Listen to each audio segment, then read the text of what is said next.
দুপুরে খাবার পাতে গরম গরম ভাতের সাথে বা গরম রুটির সাথে যদি এরকম পুষ্টি সমৃদ্ধ ডাল পাওয়া যায় তাহলে কিন্তু ছোট থেকে বড় সকলেই চেটেপুটে খেয়ে নেবে, এটা আমি গ্যারান্টি দিয়ে বলতে পারি।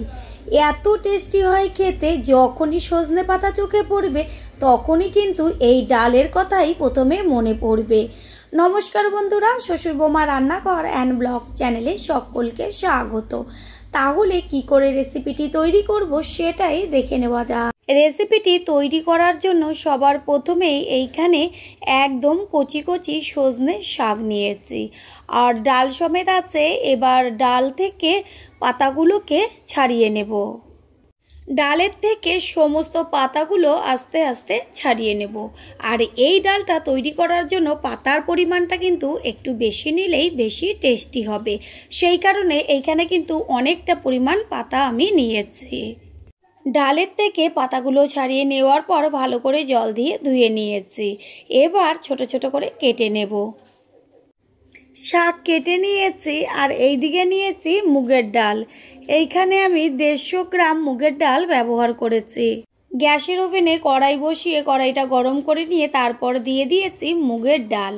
গ্যাসের ফ্লেম লো টু মিডিয়াম করে দিয়ে মুগের ডালটাকে বেশ হালকা লালচে করে ভেজে নেব।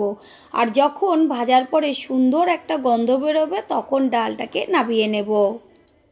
মুগের ডালের পরিবর্তে যে কোনো ডাল দিয়েই কিন্তু রেসিপিটি তৈরি করা যাবে, তবে মুগের ডালের যে একটা সুন্দর গন্ধ আসে এতেই কিন্তু ডালটা দারুণ টেস্টি হয়। ডাল হালকা লালচে করে ভেজে নেওয়া হয়ে গেল। এবার এটাকে নামিয়ে নিয়ে তারপরে 4 থেকে 5 বার ভালো করে জল দিয়ে ধুয়ে নেব। ডাল ভালো করে জল দিয়ে ধুয়ে নিয়ে তারপরে ডালের মধ্যে জল দিয়ে এবার সিদ্ধ করে নেব। ডালের ওপরে ফেনা উঠতে শুরু করেছে, এই ফেনাগুলো কিন্তু অবশ্যই হাতা দিয়ে ফেলে দেবেন। ডাল অর্ধেকের বেশি সিদ্ধ হয়ে গেছে। আর এই ডালটার ক্ষেত্রে খেয়াল রাখবেন ডাল যেন একদম গলে না যায়, বেশ একটু সামান্য গোটা গোটা থাকবে, এদিকে ভেতরটা পুরো নরম হয়ে যাবে। এর মধ্যে দিয়ে দিচ্ছি জল। জলের পরিমাণটা একটু বেশি দিয়েছি যেহেতু এখনও ডালটা অর্ধেকটা সিদ্ধ হবে। দেব বড় চামচের 1 চা চামচ লবণ আর কালারের জন্য হলুদ গুঁড়ো। লবণ আর হলুদটা দিয়ে মিশিয়ে নিয়ে আর 3 থেকে 4 মিনিট রান্না হলেই ডালটা সম্পূর্ণ সিদ্ধ হয়ে যাবে। ডাল কিন্তু একদম সম্পূর্ণ সিদ্ধ হয়ে গেছে, দেখা যাচ্ছে একটু সামান্য গোটা গোটা রয়েছে। ঠিক এই পর্যায়েই নামাতে হবে, কারণ এটা সিদ্ধ, এরপরে যখন সম্বার হবে তারপরে আবার ফুটবে, একদম পারফেক্ট ডাল তখন সিদ্ধ হয়ে যাবে। ডালটা নামিয়ে নিয়ে গ্যাসের ওভেনে কড়াই বসিয়ে কড়াইটা গরম হয়ে গেলে তারপরে দিয়ে দিচ্ছি সর্ষের তেল। অবশ্যই সর্ষের তেল ব্যবহার করবেন। আর তেল গরম করে নিয়ে এতে ফোড়ন দেব 3টে শুকনো লঙ্কা। ডালে যদি একটু শুকনো লঙ্কাটা বেশি দেওয়া হয় ফোড়নে তাহলে কিন্তু ভীষণ সুন্দর একটা গন্ধ আসে আর টেস্টও একটা দারুণ আসে। দিয়ে দিচ্ছে 1 চা চামচ কালো সর্ষে। সাধারণত আমরা ডালে কালো জিরে বা সাদা জিরে ব্যবহার করি, কিন্তু এই ডালের ক্ষেত্রে কালো সর্ষেই ব্যবহার করবেন। দিয়ে দিচ্ছি 1/2 চা চামচ হিং ফোড়ন। গ্যাসের ফ্লেম লোতে রেখে হিংটাকে তেলের মধ্যে মিশিয়ে নেব। অবশ্যই কিন্তু কালো সর্ষে আর হিংটা ফোড়ন দেবেন।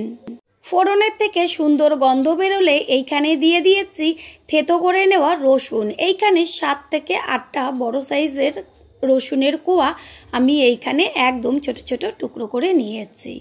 এবার এটাকে বেশ হালকা লালচে করে ভেজে নেব। তেলের মধ্যে এইভাবে রসুন যদি ভাজা হয় এত সুন্দর গন্ধ আসে। ভাজা হয়ে গেছে হাফ রসুন, এরপরে এর মধ্যে দিয়ে দিচ্ছি একটা বড় সাইজের পেঁয়াজ কুচিয়ে নিয়েছি, সেই পেঁয়াজ। রসুন আর পেঁয়াজটাকে একসাথে ভেজে নেব। পেঁয়াজটা হালকা একটু ভেজে নেওয়ার পরে দিয়ে দিয়েছি এইখানে একটা বড় সাইজের আলু, একদম ছোট ছোট টুকরো করে নিয়ে।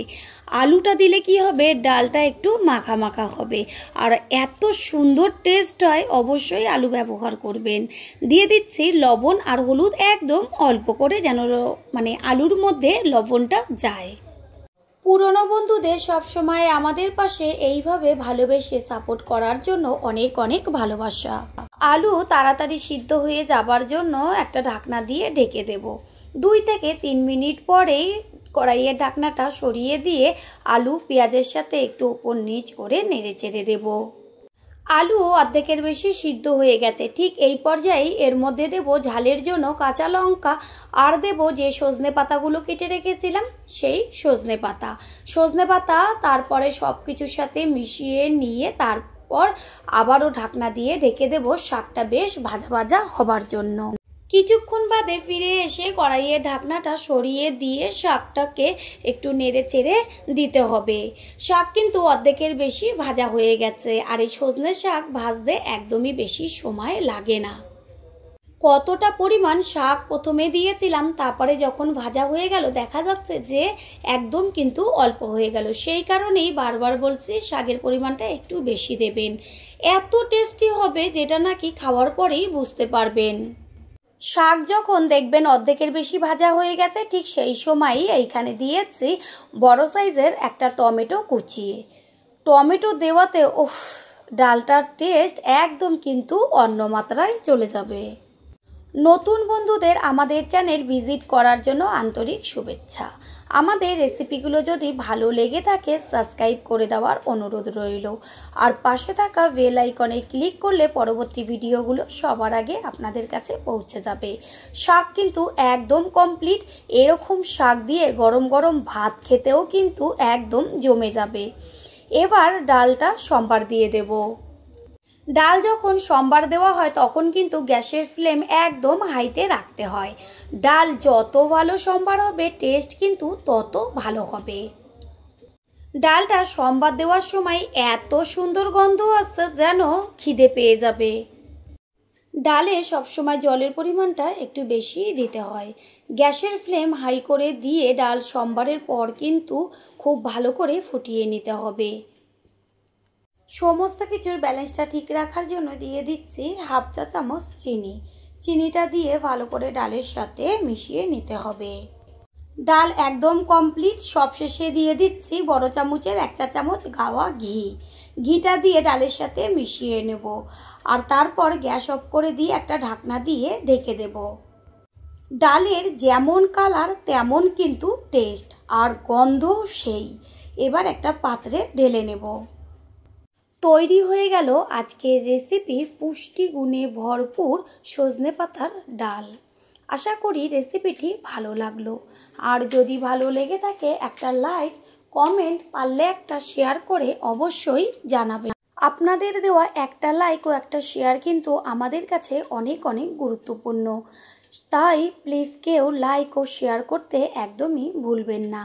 All friend, thanks for watching my video. আপনারা সকলে ভালো থাকবেন, সুস্থ থাকবেন। আবারও দেখা হবে অন্য কোনো রেসিপির এপিসোডে।